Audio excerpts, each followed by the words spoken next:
WNYC Studios is supported by Grubhub. Sometimes getting to a so-called convenience store isn't actually very convenient.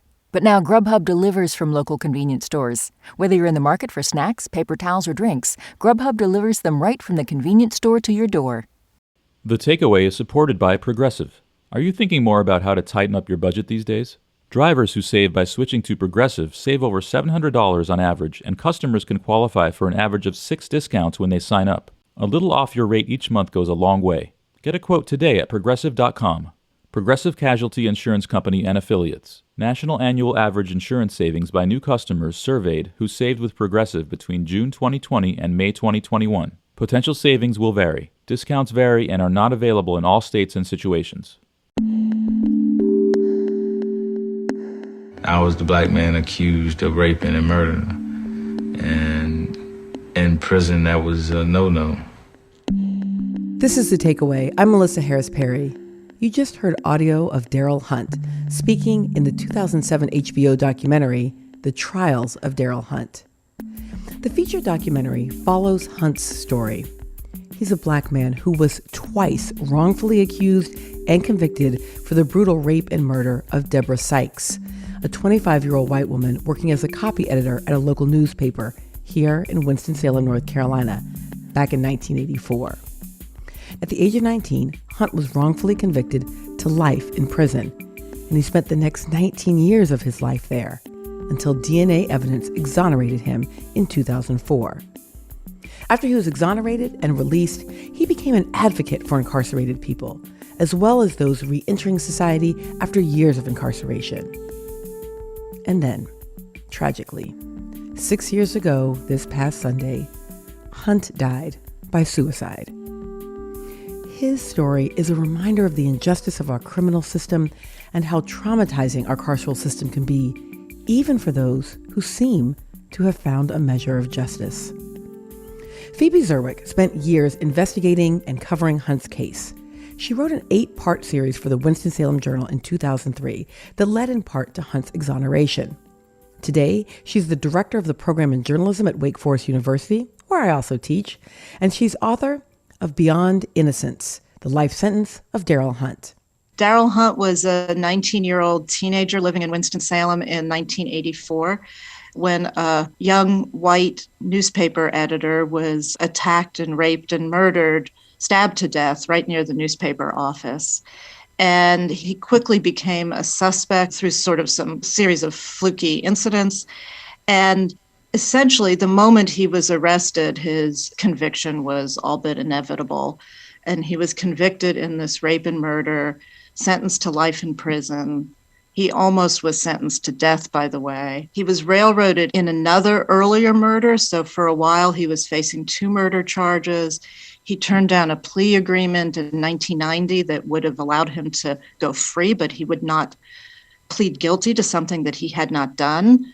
He very quickly attracted a big group of supporters, the Darryl Hunt Defense Committee. So from the start, he was a kind of cause célèbre in Winston-Salem and something of a celebrity.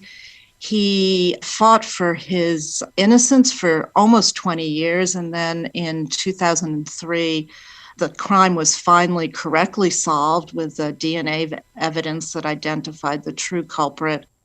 And this happened right in downtown Winston-Salem, not a place known for its high crime rate. First of all, it was just a terrifying crime for a woman to be attacked like that on her way to work in daylight. It was very early in the morning, but it was broad daylight. But then the other thing about this crime is that there were witnesses who saw her with a black man. So it immediately was a crime that fed the racist ideas that have been part of our history and our culture since the beginning of our history, right? So there's always been this myth of black criminality and black beasts and the myth that somehow or other white women were going to be attacked by black men. So it fed into that frenzy and that fear that we have in this country. Even at his trial, Hunt was at a disadvantage. He had lawyers who'd never worked on a murder trial, and they had limited resources and limited discovery. And there were red flags in the prosecution's case. In a county where 25% of the population was black, the prosecution excused all but one black juror. And there were also unreliable witnesses. And maybe most important of all, there was no physical evidence to tie Hunt to the murder of Sykes. So at his first trial, he had two lawyers, neither of whom had ever done a murder trial. They were both persuaded very early on that he was innocent, so that really added to the pressure that they faced. But they had very limited resources. Also, at the time, they had very limited discovery, so they didn't get any of the police reports until they were there in the courtroom. So they had very little time to prepare, really, for the witnesses that they had to cross-examine. And they had their heart in it, and they had their energy and their conviction, but they had limited experience in this kind of work. So the deck was really stacked against them from the get-go. Even the jury had lingering doubts about the case. And although the death sentence was on the table, they were really not persuaded of his guilt, and so they gave him life instead of death. And so, Hunt was convicted to life in prison for a crime he didn't commit. But Hunt and his friends and family and his community of supporters continued to fight for his exoneration. After his first trial, he appealed his case. And in his second trial in 1990, before an all-white jury in Catawba County, he was sentenced again to life in prison. He was now 25 years old. At this point, in the 1990s, technology for DNA testing became much more widespread. And in 1994, Hunt's lawyers filed for DNA testing in the case. And Hunt's DNA did not match the sample found on the victim's body at the crime scene all those years ago. But it doesn't seem that made much of a difference. Here again is journalist and professor Phoebe Zerwick. DNA showed that he was not the rapist, but because of the way our appellate court system is set up for finality, every appellate court turned him down. All these judges said, well, this DNA really isn't at all that relevant, actually, to this murder. He could have still killed her. He could have still stabbed her, even if he didn't rape her. But finally, nearly 10 years later, in 2003, we had data banks of convicted offenders, and he filed a motion for a new round of DNA testing. And that testing eventually identified a man named Willard Brown as the real rapist in the Sykes case. And when he was identified and convicted, we eventually learned that the police knew about Willard Brown all along because he had been identified by a woman who'd been raped after the Deborah Sykes murder. She'd been raped, and she had identified Willard Brown in a photo lineup and in a live lineup as the man who'd attacked her. But she was discouraged from trying to make a connection with the crime that Darryl Hunt had been convicted of, even though she kept asking and asking, maybe it's the same man. These crimes are so similar. And police said, no, we've got our guys, so we're not going to look in that direction. So DNA evidence also exposed the cover-up in Darryl Hunt's case. But all this, it couldn't have happened without Zerwick's reporting, which changed the course of the police investigation. In 2003, before Hunt was exonerated, some new editors at the Winston-Salem Journal asked Zerwick to take a fresh investigative look at Hunt's case. This series of stories I wrote were published over 8 days, and it really helped change public opinion about Darryl Hunt, and it helped change the opinion of people pretty critical to the case, like the judge who had ordered new DNA testing. And after reading my stories, he also found out that the state was ignoring his court order for DNA testing.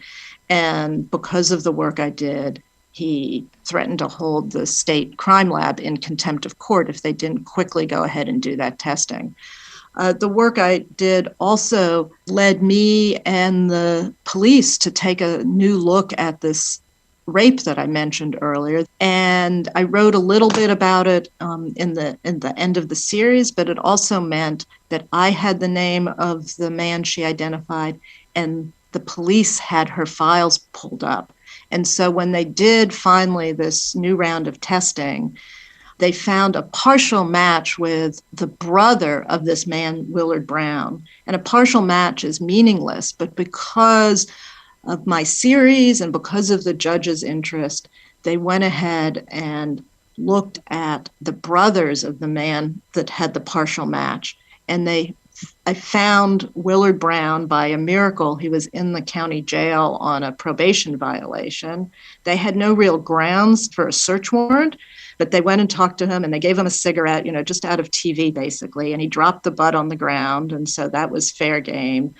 And they tested the cigarette butt and they got this perfect match and the crime was solved.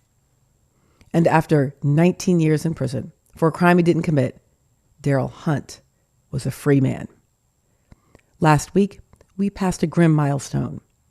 According to the University of Michigan's National Registry of Exonerations, there have been over 3,000 proven cases of wrongful conviction since 1989.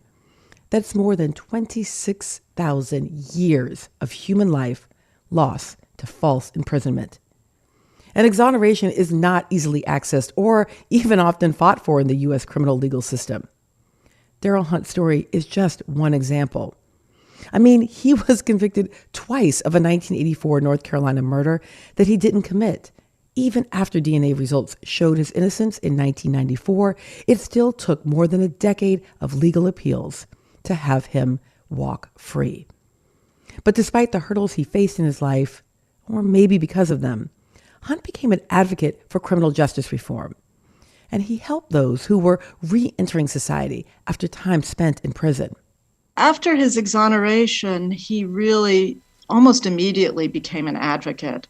And it was something that he wanted to do even while he was in prison. At various times in his 19 years in prison, he worked on behalf of other men who were imprisoned with him. So this was not brand new to him, this role of being an advocate.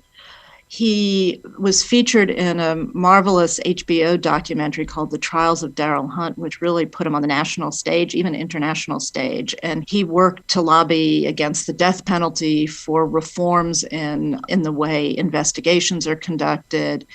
His advocacy work led to the passage in North Carolina of the Racial Justice Act, which allows people on death row to appeal not their conviction, but their sentence if they can show racial bias in their case. And that's led effectively to a moratorium on executions in North Carolina, because almost everybody on death row has grounds for making a racial bias appeal. And his work also led to the establishment of the Innocence Inquiry Commission, which is a state agency. It's the only one of its kind in the U.S. that will actually look into claims of innocence. So innocence is not a legal claim, which is astonishing to me, and it's astonishing to people who aren't lawyers. But you cannot go to court and say, the jury got it wrong, the judges got it wrong, because I'm really innocent. But in North Carolina, you can now do that. You can go to this Innocence Inquiry Commission and they will investigate your case. And their work has led to the exoneration of 15 people in North Carolina. And all of that is part of Darryl Hunt's legacy. Following his exoneration, Hunt worked with people recently released from prison because he intimately understood the challenges they would face in adapting to life on the outside. And he understood that our system is really set up to make it almost impossible for people to start their lives over again.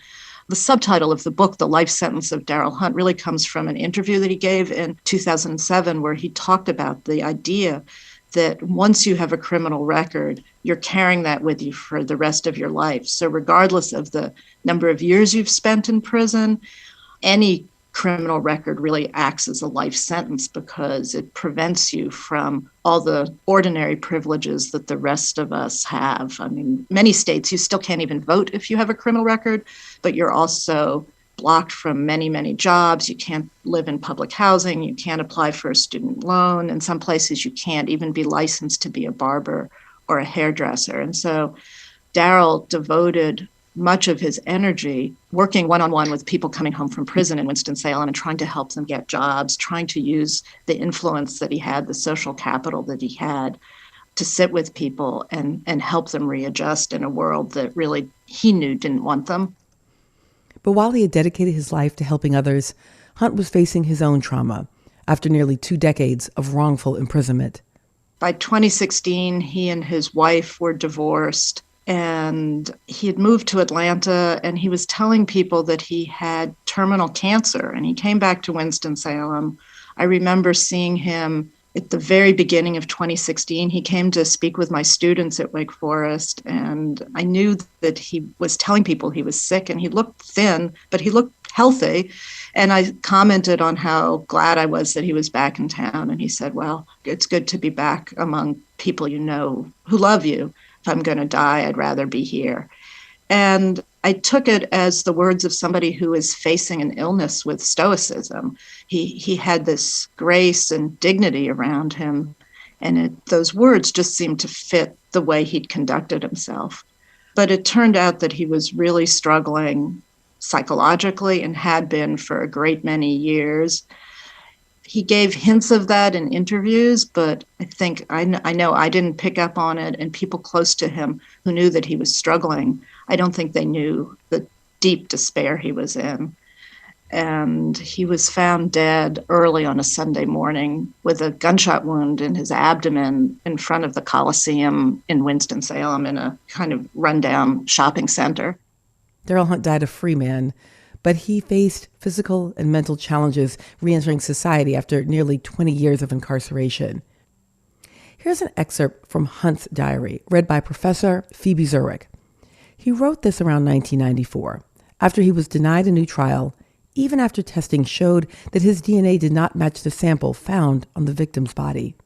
I found that no matter how much you try to explain how it feels inside this jungle, the less people understand. At first look, we look fine, but inside this crap eats you. You try to give people some understanding, but there is no words that can express how you feel.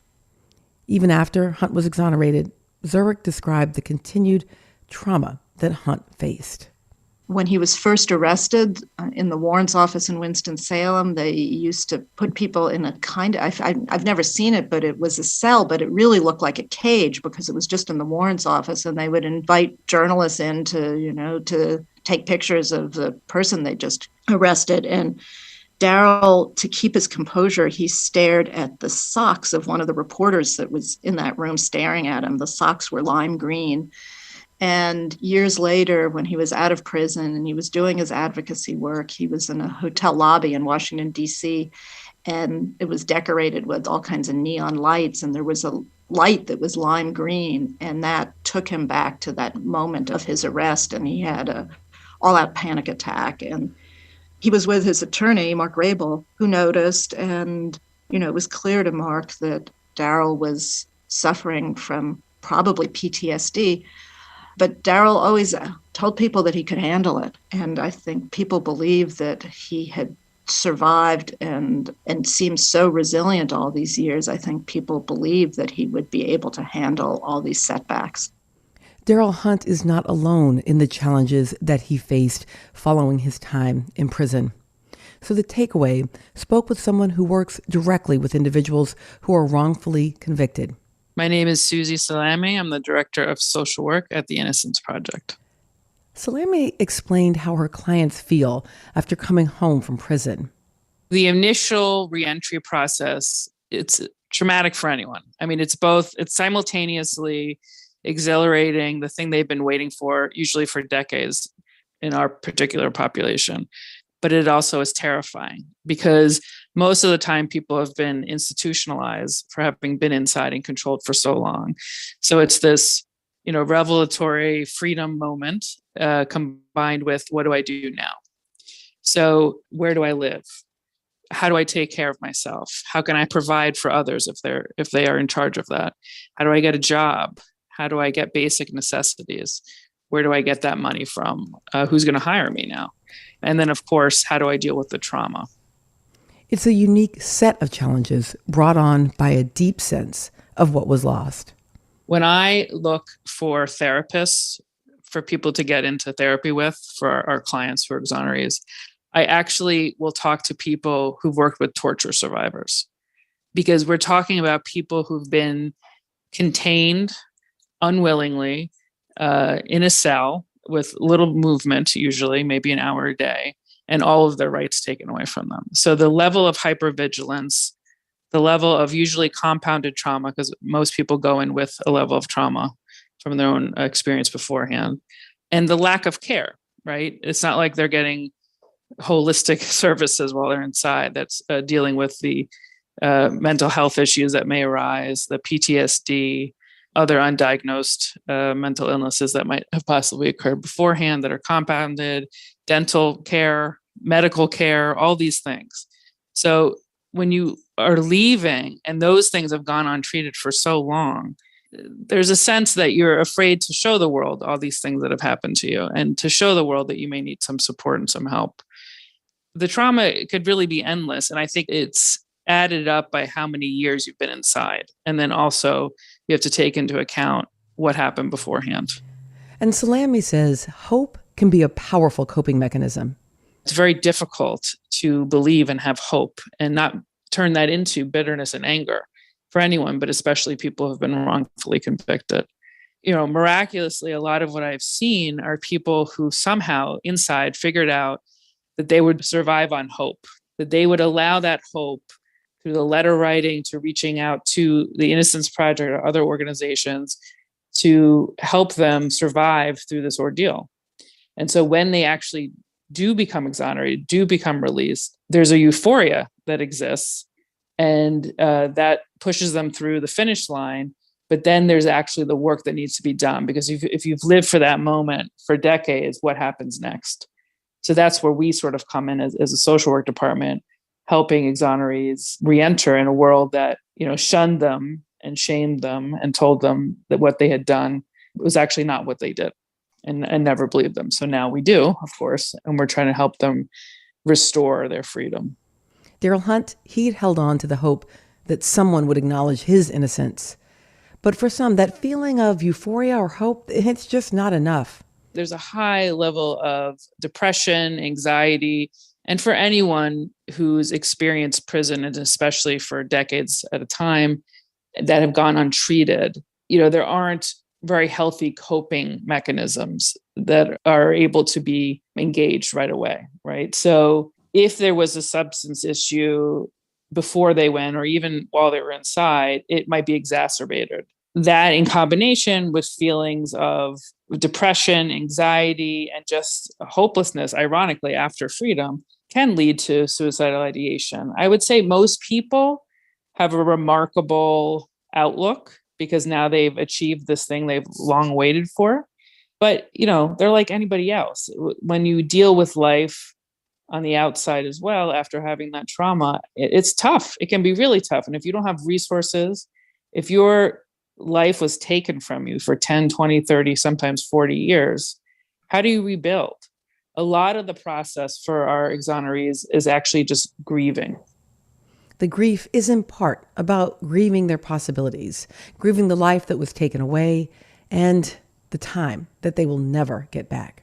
In any release, any reentry program for formerly incarcerated people, wrongfully convicted or not, there has to be a holistic approach. So there has to be housing, medical care, mental health care, and compensation, like monetary compensation, because all those things should be offered for free. And then their time should be paid for, because they need to live. And some people are so traumatized, have such a high level of PTSD, that their ability to work is really not possible. And their disability that they may get on in terms of benefits are not going to be enough to actually live in a healthy way. For Darryl Hunt, the demons were too much. We lost him 6 years ago, and we remember his life and legacy today. Thank you to Phoebe Zerwick and Susie Salami, and thank you to the entire community of Winston-Salem who continues to grieve and remember Darryl Hunt.